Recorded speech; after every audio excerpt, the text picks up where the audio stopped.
Rain poured over Enzuri Lane as Amina rushed home, her basket heavy and smelling of mango. She tried to calm herself with a small tune, and a child nearby giggled at the sound. When she reached her family compound, she froze. The gate was locked. Warm light spilled from inside, and people were laughing as if the night were ordinary. Mama Jora stood in the doorway with cold eyes, arms tight across her chest. Amina knocked again, hoping someone would open, but the door stayed shut. She heard her name called once, then silence, as if she no longer belonged there. Her throat tightened. The weight of the rain felt heavier than her basket. She slid down the gatepost, water running over her face, unsure which drops were rain and which were tears. Neighbors watched from their doorways, whispering to each other, some with soft eyes, others with sharp ones. Amina walked away slowly and found a small awning to shelter under. She wrapped her arms around herself and let out a strange laugh that broke into one painful sob. As she stared at the streetlight shining through the rain, something inside her shifted. Hurt settled into courage, small but steady, like a tiny flame learning to burn. Morning light touched Kibala Market, but nothing felt gentle.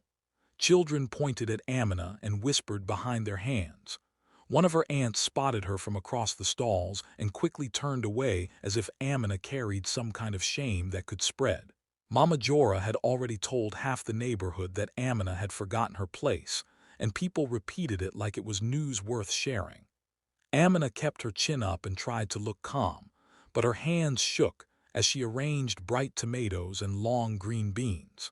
Every stare felt sharp, like a tiny thorn pressing into her skin.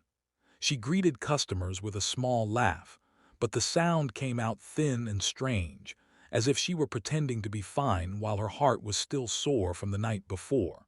Kito arrived at her stall, talking in a soft, guilty voice.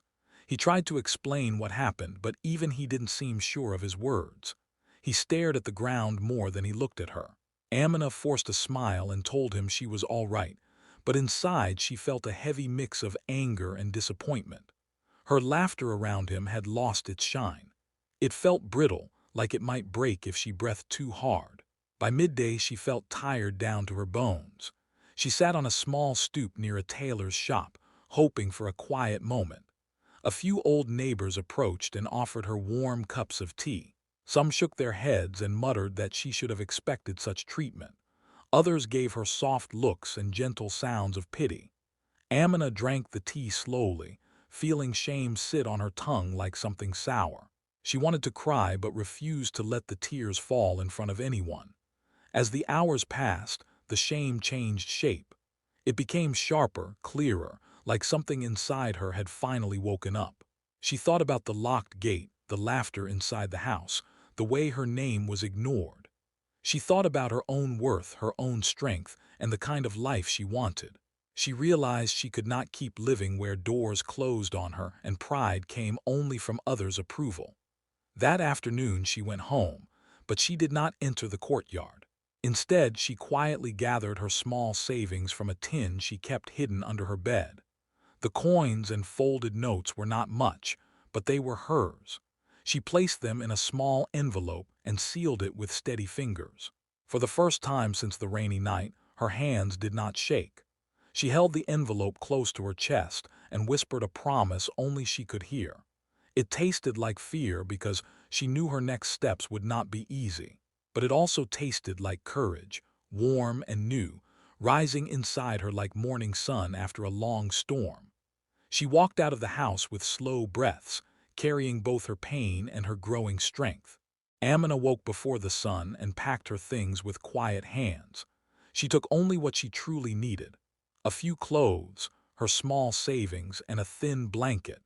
She left behind a dress she loved because it reminded her too much of home, and she left the old spoons because carrying them felt like carrying the past.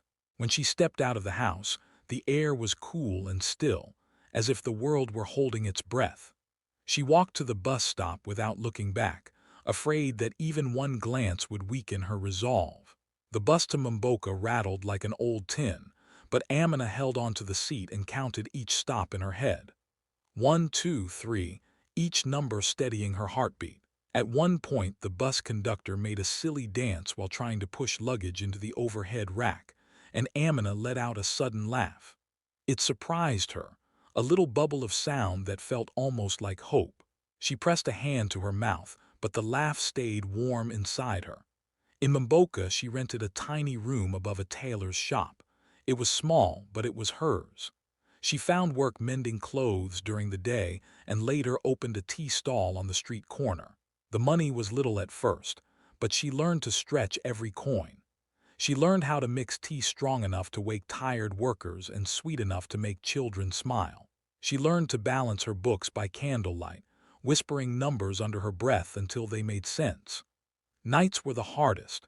She would climb to the rooftop with her blanket and stare at the same stars she once shared with Kido. Some nights she cried until her tears turned soft and her breathing calmed. She missed the familiar sounds of home, the smell of her old courtyard, even the rhythm of footsteps she used to know. But each night the pain became a little quieter, as if her heart were slowly stitching itself back together. There were bright moments, too. Someone ordered a dozen embroidered napkins after seeing her careful needlework. A new neighbor joked loudly every time they visited her stall, and their laugh filled the air like music. Amina found herself laughing back, a real laugh this time, full and surprised. Small victories appeared like tiny lights along her path. Each day she grew a bit steadier. Each customer she served, each piece of fabric she repaired, each coin she saved felt like a step on a staircase she was finally building for herself. She stood on her own feet now, and though the steps were small, they were brave. With every sunrise, she could feel herself rising too. Amina's small tea stall slowly turned into something bigger, almost without her noticing. One month she added a second table. Another month she bought 2 old chairs from a shop that was closing. Soon people started staying longer, talking, laughing, and asking for more than tea. By the time a year passed, Amina had saved enough to rent the small shop next door.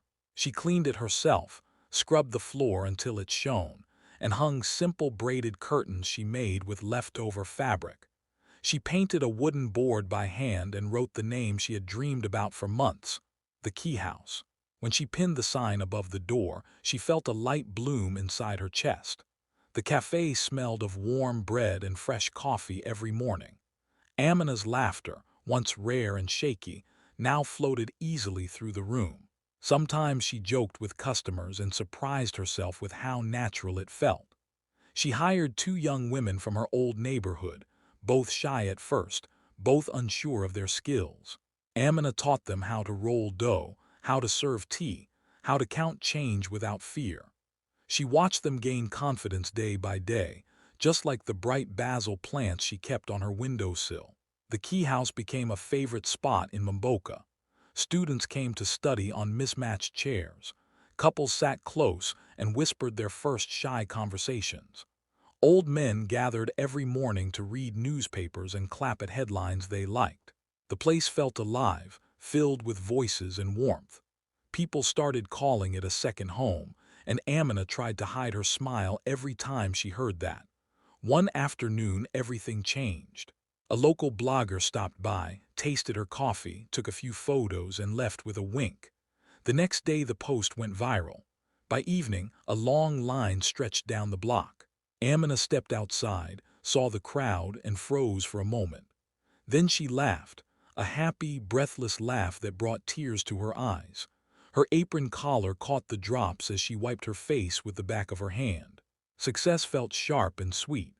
It tasted like the first sip of strong coffee, like the soft crust of warm bread.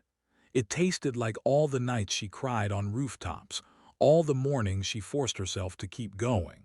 It was the sweetness of finally proving to herself more than anyone that she could build a life from nothing but courage, hard work, and a simple countertop that had once been her whole world. News of the Key House spread far and wide, slipping through towns and families as quickly as rain moves down a window.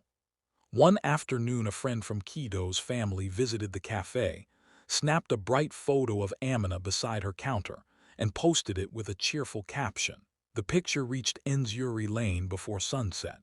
When Mama Jora opened her phone and saw Amina smiling in front of a busy cafe, something sharp twisted in her chest. At first she felt a sting of jealousy, then a slow, uneasy worry. She read the comments one by one. People praised Amina's strength. Others wrote that they always knew she would rise. Mama Jora shut her phone, but the rattling inside her would not quiet. A few days later, Kido walked into the key house with his hat in his hands. He looked smaller, as if guilt had folded his shoulders inward. He chose a corner table and sat like someone afraid to break something. When Amina approached, he lifted his eyes and whispered that he was proud of her. His voice shook between apology and confusion, as if he was still trying to understand how he had let her stand in the rain that night. He began to explain his side of the story, fumbling for reasons that no longer mattered. Amina placed a hot cup of tea in front of him with steady hands. Not once did her fingers tremble. She listened quietly, then let out a soft, tired laugh. It was not cruel. It was a laugh that carried the weight of everything she had survived. A laugh that said she no longer needed answers to questions she had already outgrown.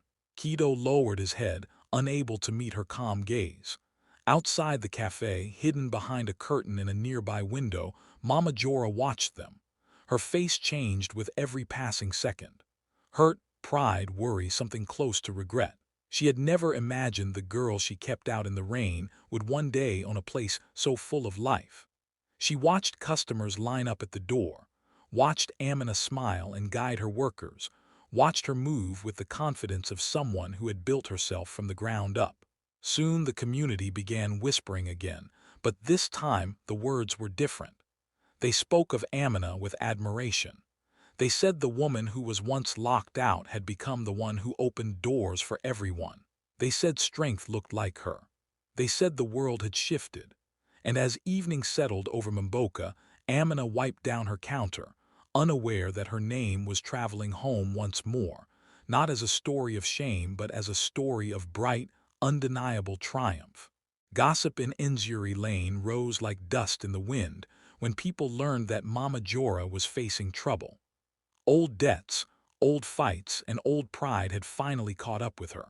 Whispers spread from doorstep to doorstep until everyone knew she had nowhere to stay for a while. One gray morning, with clouds heavy above the roofs, she walked slowly toward the key house. Her back was stiff, her steps unsure, and her eyes carried the weight of someone who never imagined she would need help from the woman she once shut out in the rain. Amina's employees saw her first. They froze, glancing at each other, then at Amina. It felt like the entire cafe held its breath. Some customers leaned in, sensing something important unfolding. Mama Jora stood at the counter and asked in a small, tired voice if she could sit for a moment and have some tea. Her words shook slightly, like they were afraid to fall out. For a second, the whole room waited to see what Amina would do. Would she close the door like it was once closed on her? Would she turn away? Amina did none of that. She stepped forward with a steady calm that spread through the room like warm light. She picked the smallest tray, poured tea with careful hands, and placed the cup gently in front of Mama Jora. Then she pulled out the chair across from her and sat down. There was no anger on her face, only a quiet strength that came from years of learning how to stand on her own. Her voice was low but clear as she spoke. She talked about dignity, about how every person deserves it. She spoke of that cold, rainy night when a locked gate had felt like a wall between her and her worth. She spoke of the echo it left in her heart, an echo she carried for years. Mama Jora tried to answer, but her voice cracked on the first word. She tried again, then stopped. A deep breath escaped her chest, heavy and broken, and suddenly she was sobbing. Her shoulders shook, and for the first time she looked small, human, and painfully sorry. Amina watched her, and something inside her shifted. The bitterness she once carried began to loosen. In its place grew a soft, unexpected warmth. Not forgetfulness, not blindness, but the quiet beginning of forgiveness. The cafe stayed silent, as if honoring the moment two hearts finally began to understand each other. Rebuilding trust between Amina and Mama Jora did not happen overnight. It was slow, messy, and full of moments that made both of them question whether they were doing the right thing. Some days felt almost peaceful, and other days felt like taking one careful step forward only to slide 2 steps back. But Amina had made a choice. She would not punish. She would teach. She would not close doors. She would show how they could be opened again. At first, Mama Jora kept her distance, helping only with small tasks around the key house. But even simple things became complicated. One afternoon, an old neighbor stopped by and made a sharp comment about the past, calling out the night the gate stayed locked. The words hit like stones. Mama Jora stiffened, her face darkened, and she stormed out before anyone could stop her. The door rattled behind her, leaving the cafe thick with awkward silence. Amina felt her heart sink, wondering if everything they had rebuilt had cracked again. Another day, Amina noticed a dark smear of dirt on one of the cafe uniforms. It wasn't like her workers to be careless. For a moment she wondered if Mama Jora had done it out of anger or frustration. That tiny doubt stung, reminding her that healing was not a clean line. It was a tangled path, full of questions and tests, but there were bright moments too.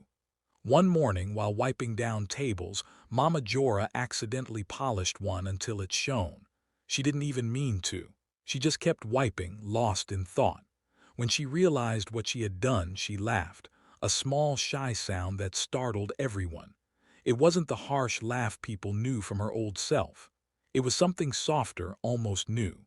Later, when she dropped a handful of cutlery and it scattered everywhere, she laughed again, bending down to gather the pieces with a look that was half embarrassed and half amused. These tiny things made Amina feel hope stirring in her chest. One day, a small child walked into the cafe and handed Amina a drawing they had made. It showed a house with big windows and a set of keys floating in the air. Under it, the child had written, "For Auntie Amina." She held the drawing for a long moment, her throat tightening, her eyes filling with tears that came not from pain but from relief. It felt like someone had seen her journey and understood it without needing to be told. Amina kept guiding the cafe, teaching kindness, patience, and the strength of starting again. She decided to hold a community evening at the key house, inviting everyone to share stories of moments when shame turned into courage. People filled the room, sitting close together, telling truths they had carried for years. There were chuckles, surprised gasps, and soft weeping. The air felt heavy and healing at the same time. The change between them grew slowly, not like a headline or a loud triumph, but like quiet repair. Small step by small step, trust began to take shape again. Twilight settled softly over Enzuri Lane, turning the windows of the key house warm and golden. Amina stood at the front door with a ring of brass keys in her hand. They caught the fading light and glowed like tiny suns. Children ran past her with loud laughter, and she smiled as she opened the door for the evening crowd. Inside, the cafe buzzed with familiar voices. People joked, cups clinked, and the air smelled of fresh coffee and warm bread. At a corner table sat Mama Jora, her shoulders relaxed, her hands moving slowly as she knitted. The harshness that once lived in her face had softened into something gentle. Nearby, Kido poured coffee for customers, his movements steady and thoughtful. Every now and then he looked over at Amina with eyes full of quiet pride and a small sadness for the years that could never be rewritten. A delivery boy entered with a small envelope and handed it to Amina. Inside was a faded photograph of that rainy night when the gate had stayed shut. For a moment she stared at it, remembering the sting of the cold, the shame, the loneliness. Then she laughed softly, shook her head, and slipped the photo into a drawer behind the counter. The drawer held memories, but none of them had teeth anymore. She stepped outside again, keys jingling lightly in her hand. With one smooth turn, she unlocked the cafe door. Her gate, her rules, her welcome. People began to stream in, filling the room with warmth she had built piece by piece. Amina looked out at her bustling cafe, and an unexpected laugh rose in her throat. It grew into tears that slid freely down her cheeks, tears she didn't hide. She had become the woman who owned the keys. and now the whole city walked through her door into a light she had earned the hard way.